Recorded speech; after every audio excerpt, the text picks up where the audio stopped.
우리가 함께 모여서 예배를 드릴 때마다 우리의 입술로 고백하는 메시지는 이렇게 고백할 수 있죠. 하나님, 우리의 예배를 기쁘게 받아 주옵소서. 우리가 이렇게 고백할 때가 참 많이 있습니다.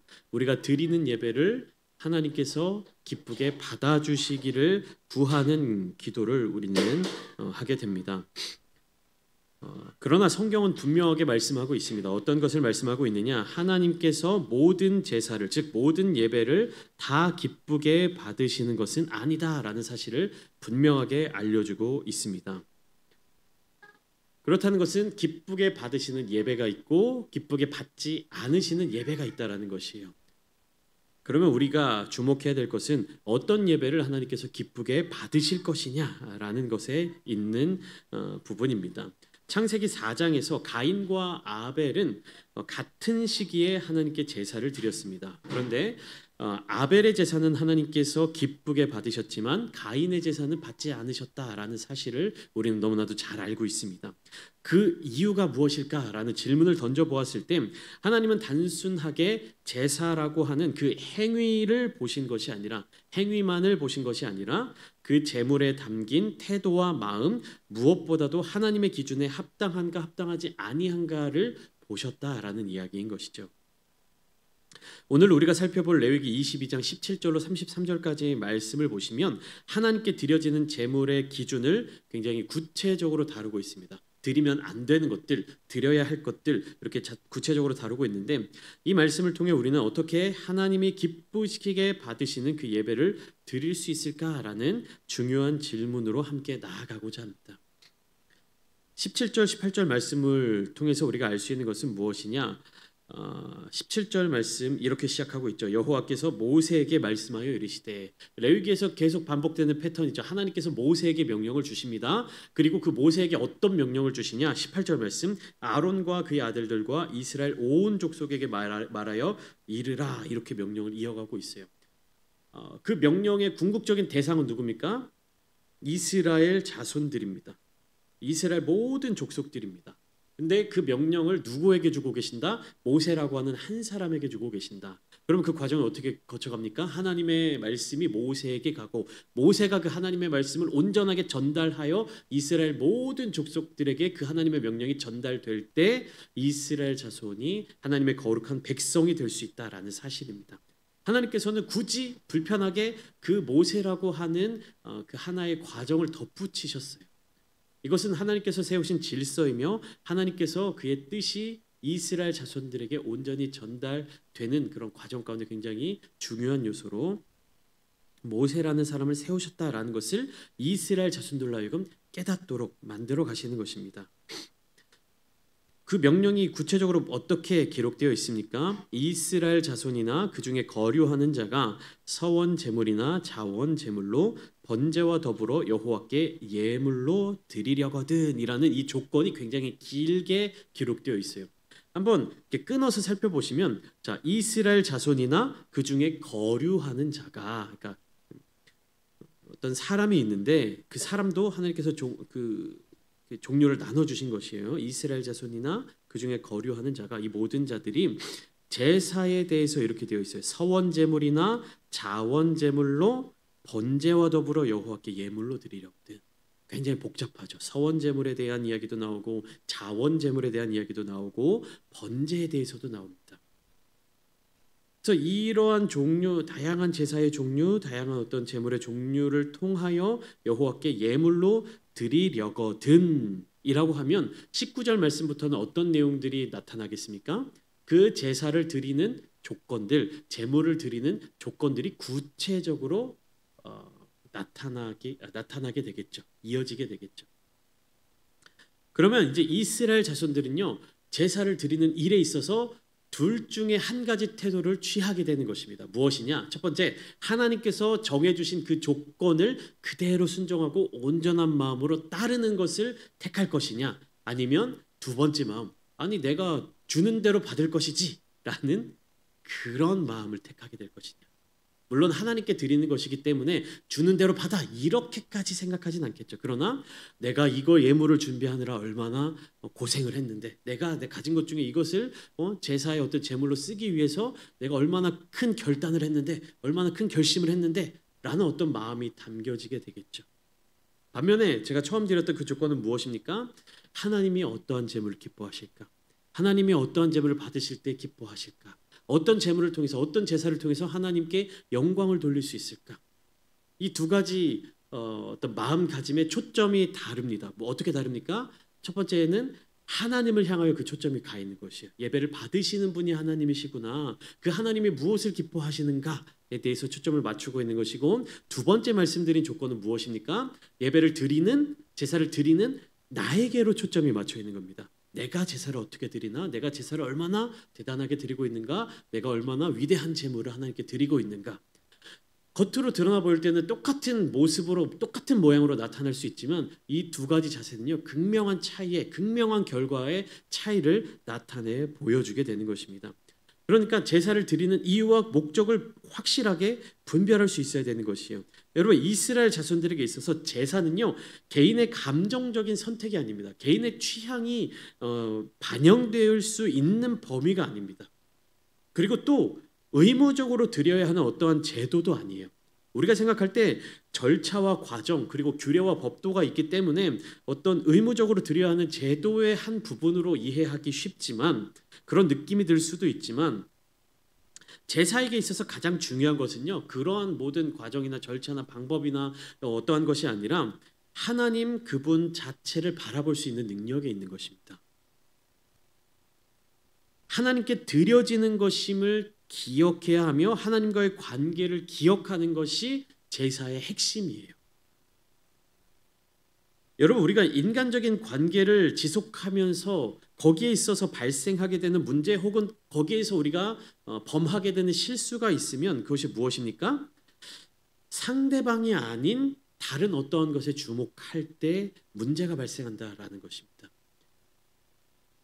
상대방이 아니라 나의 어떠함에 주목하는 것, 혹은 상대방이 아니라 상대방이 가지고 있는 어떤 주변의 것들에 더 관심을 갖고 주목을 하며 힘을 쏟아붓게 될 때 인간적인 관계에 있어서도 반드시 문제가 발생하게 된다는 것입니다. 예를 들면 이런 게 있겠죠. 누군가를 만나서 식사를 할 때, 혹은 누군가를 만나서 남녀가 데이트를 할 때 그 사람에 대하여 집중하는 것이 아니라 예를 들면 음식에 대한 이야기만 주구장창 한다든지, 혹은 내가 얼마나 많은 맛집들을 알고 있는지 막 자랑하는 거예요. 혹은 내가 이것을 어디에서 먹어봤는데, 미국에서 먹어봤는데, 미슐랭 3스타 식당에서 먹어봤는데, 고급 호텔 레스토랑에서 먹어봤는데, 막 이런 얘기로 하게 되면 어떻습니까? 그 사람과 나와의 관계, 혹은 그 사람에 대한 이야기로 들어갈 수가 없게 되겠죠. 함께 하는 시간이 있는데 그 두 사람의 관계는 절대로 가까워지거나 깊어질 수 없는 것입니다. 좋은 관계, 좋은 시간을 보낼 수 없게 되는 것이죠. 그렇다면 반대로 생각하면, 내가 이 사람을 만날 때 이 사람과 좋은 관계, 혹은 이 사람과 보내는 그 시간이 좋은 시간, 좋은 추억으로 이어지기 위해서는 어떻게 해야 되는 것입니까? 그 주변의 모든 환경들이 아니라 그 사람에게 집중해야 되는 것이죠. 그 사람의 마음에 집중해야 하는 것이고.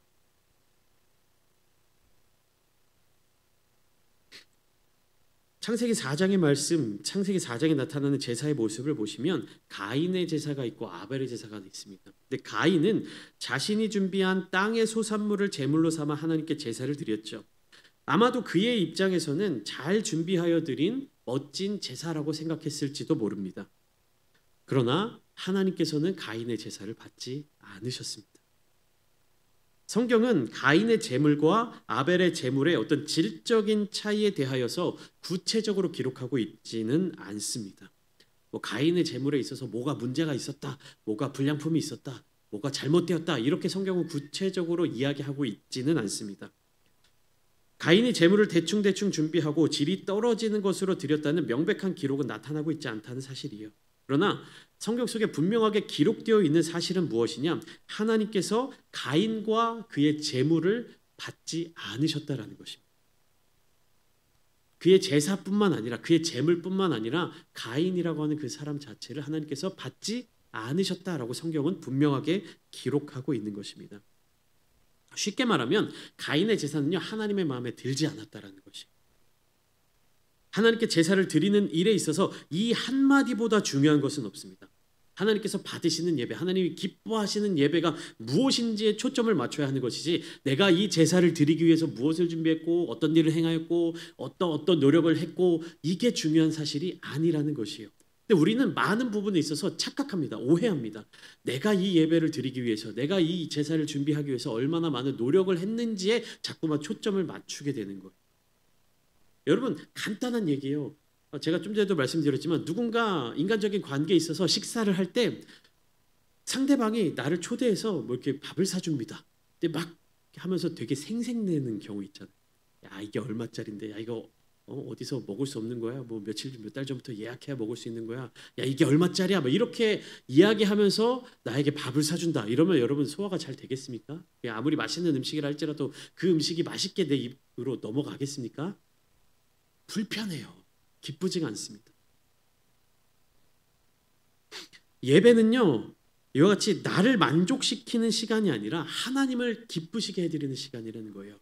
내가 하나님께 얼마나 헌금을 드리고 내가 하나님을 위해서 얼마나 무엇인가를 많은 것을 했다는 것을 자랑하는 그러한 공간이 아니라, 그러한 시간이 아니라, 철저하게 나된 것은 다 내려놓고 하나님만을 기쁘시게 해드리는 그 시간이 예배의 시간이라는 것입니다. 사랑하는 성도 여러분, 목회자로서 항상 이 부분에 있어서 많은 고민이 드는 거예요. 내가 설교를 준비할 때 우리 성도님들이 듣기에 거북하거나 부담스럽거나 어렵거나 마음이 불편해지는 것들에 대해서 굉장히 조심스러워집니다. 그래서 성도님들이 듣기에 재미있고 편안하고 유익한 것만 같고 마음이 위로가 되고 안심이 되고 이런 말씀만 준비를 하고 싶은 유혹에 막 빠져요. 근데 제가 일부러 그래서 강해 설교를 쭉 이어하는 이유가 뭡니까? 내가 본문을 정하지도 않고 강해 설교에서 하나님이 주시는 말씀을 최대한 집중해서 말씀을 전하기 위해서. 왜 그렇습니까? 예배는요, 하나님을 위한 시간이기 때문에. 하나님께 우리가 온전한 예배를 드릴 때, 하나님께 우리가 온전한 찬양을 드릴 때, 그것으로 말미암아 우리가 위로받기를 소망합니다. 내가 무엇인가를 얻기 위해서 그런 조건을 충족시키는 그런 시간이 되는 것이 아니라, 철저하게 하나님을 주목하고 철저하게 하나님만을 바라보고 철저하게 하나님께 예배를 드리는 것으로 기쁨을 누리는 시간이 되기를 소망합니다.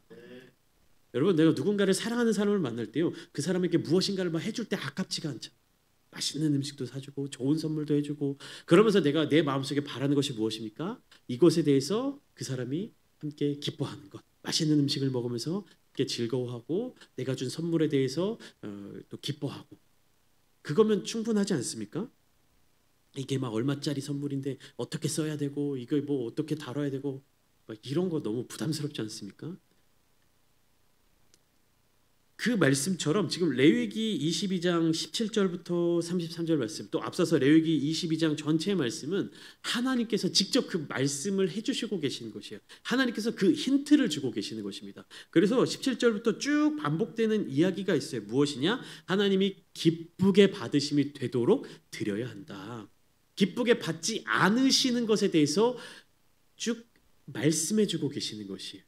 그러니까 이스라엘 자손들 입장에서는 모세와 아론의 입을 통해서 듣게 되는 이야기지만, 결국에 이 모든 내용들은 하나님께서 힌트를 주고 계신다라는 거예요. 하나님께서 알려주신다라는 것입니다.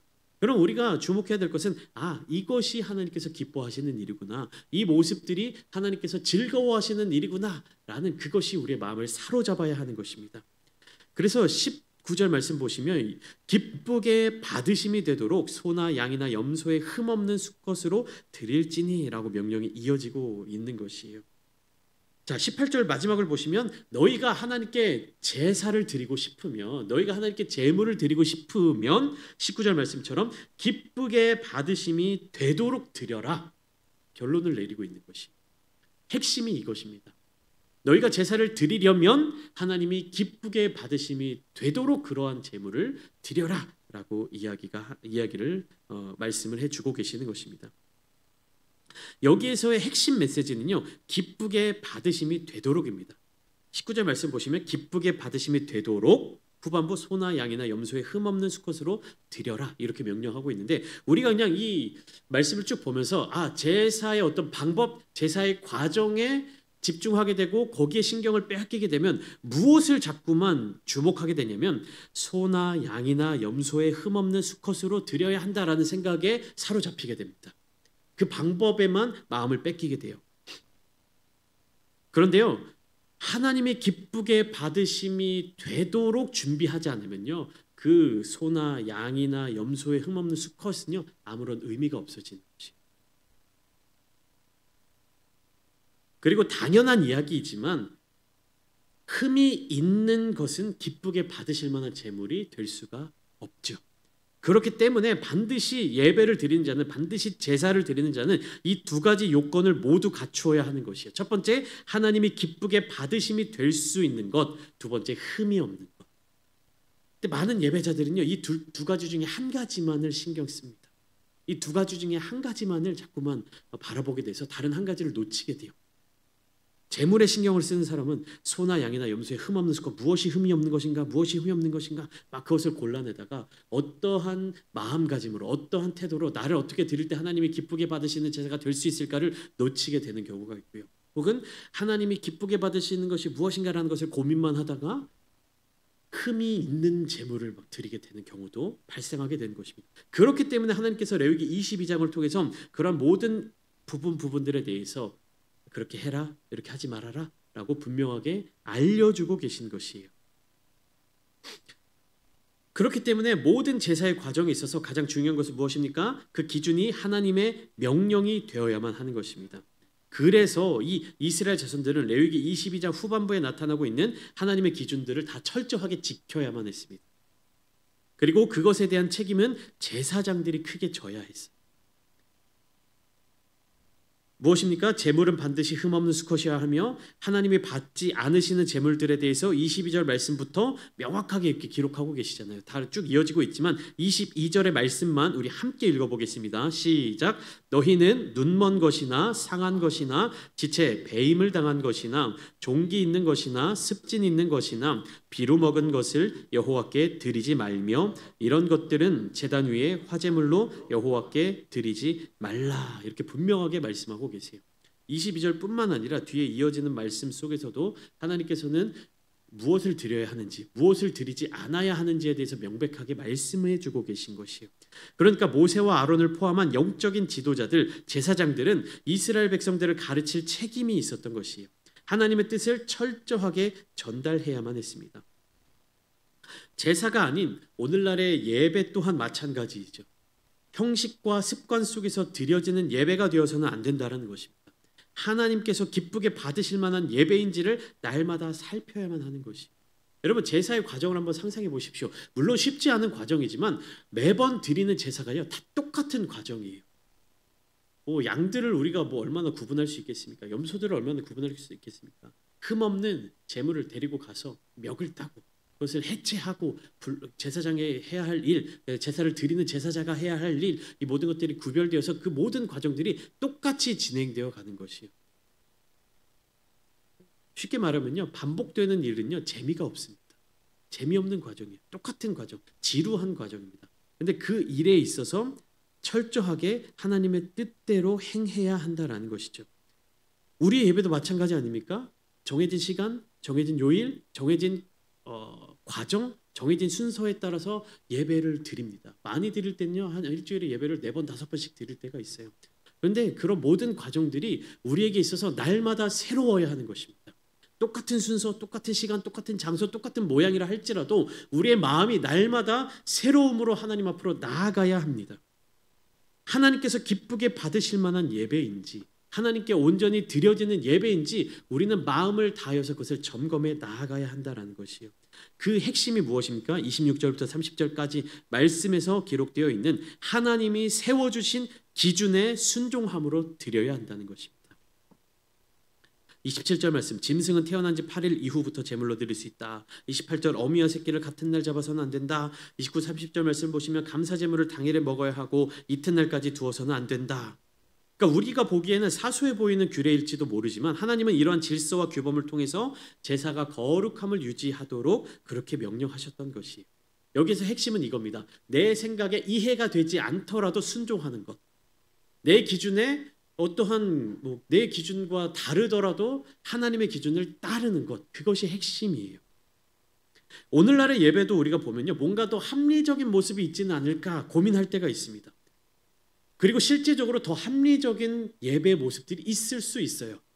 낭비되는 시간이 있는 것처럼 느껴질 때도 있고요. 뭔가 더 효율적인 예배의 방법 혹은 우리가 드리는 모든 과정 가운데 무엇인가 더 그럴듯해 보이는 예배의 모습들이 있을지 모릅니다. 그러나 사람이 볼 때 합리적인 모습이 정말로 하나님께서 기뻐하시는 모습인지는 우리가 더욱 신중하게 고민해 봐야 하는 것이.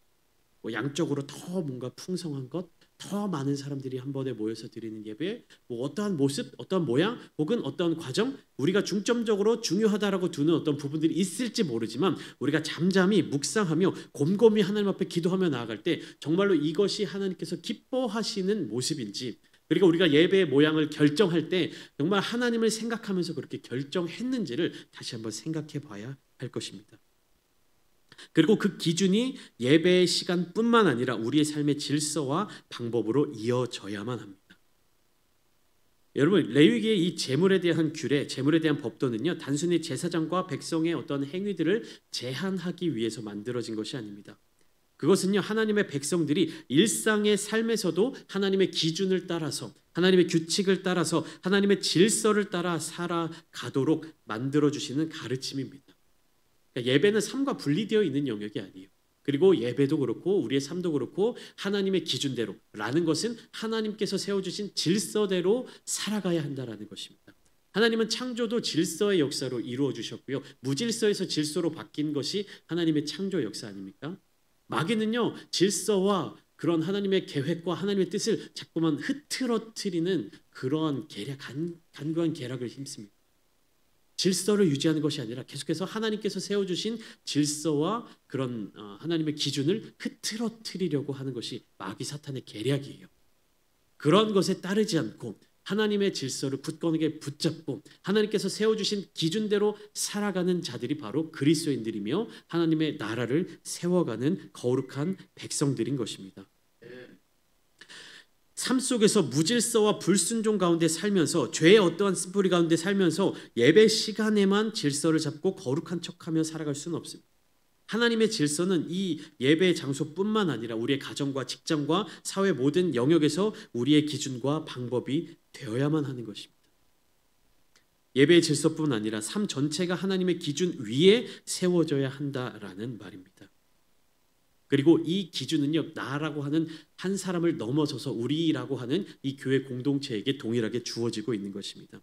레위기 22장의 규례는요, 한 사람 한 사람에게 주어지는 명령 같지만 결국에는 모든 이스라엘 전체 공동체를 위한 것이었습니다. 하나님이 기쁘게 받으시는 제사를 드리는 공동체가 결국에 거룩한 공동체가 되어지는 것이고 그 공동체를 통하여서 하나님의 이름이 영화롭게 되었다라는 것이.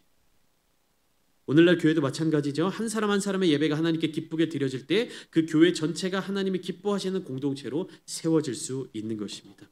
교회는 사람을 기쁘게 하는 모임이 아니라, 사람이 만족하는 모임이 아니라, 사람이 위로받는 모임이 아니라, 사람이 어떠한 그런 사람의 어떤 기준에 따라 드려지는 그러한 예배가 되어서는 안 되고 하나님이 기쁘게 받으시는 예배, 그리고 하나님을 기쁘시게 해드리는 거룩한 공동체가 되어야만 합니다. 그렇기 때문에 우리 모두가 힘을 모아 하나님이 원하시는 예배를 드리고 하나님의 질서와 기준을 따르는 교회를 세워가야 합니다. 우리가 날마다 마음속으로 묵상해야 할 부분은 기쁘게 받으심이 되도록 우리 자신을 드리며 우리의 예배를 드리며 우리의 삶을 드려야만 할 줄 믿습니다. 우리가 그러한 결단을 가지고 살아갈 때 세상은 우리를 통해 하나님의 거룩하심과 영광을 볼 수 있게 됩니다. 사탄은 우리의 삶의 연약한 부분, 어려운 부분, 위기의 부분, 그다음에 가장 약한 부분을 자꾸만 집요하게 노립니다. 그래서 하나님께로 시선을 두지 못하게 만들고 자꾸만 이 세상에서 내가 처해 있는 어떤 상황과 환경과 문제와 어려움을 바라보게 만듭니다. 그러나 믿음의 주여 온전하게 하시는 예수를 바라볼 때 우리는 하나님이 기뻐하시는 것이 무엇인지를 깨달을 수 있으며 하나님을 기쁘시게 해드리는 거룩한 삶을 살아낼 줄 믿습니다. 오늘 이 시간 함께 기도하실 때에도 우리가 온전히 하나님의 마음을, 온전히 하나님을 기쁘시게 해드리는 것을 우리의 삶의 목적으로 삼으며 우리가 거룩한 백성으로서의 온전한 정체성을 누리며 하나님께서 기쁘게 받으시는 거룩한 삶, 거룩한 예배, 거룩한 교회 공동체가 되도록 함께 기도할 때 하나님의 놀라우신 은혜가 저와 여러분들의 삶의 자리 가운데 가득 넘치게 되시기를 주님의 이름으로 축원합니다.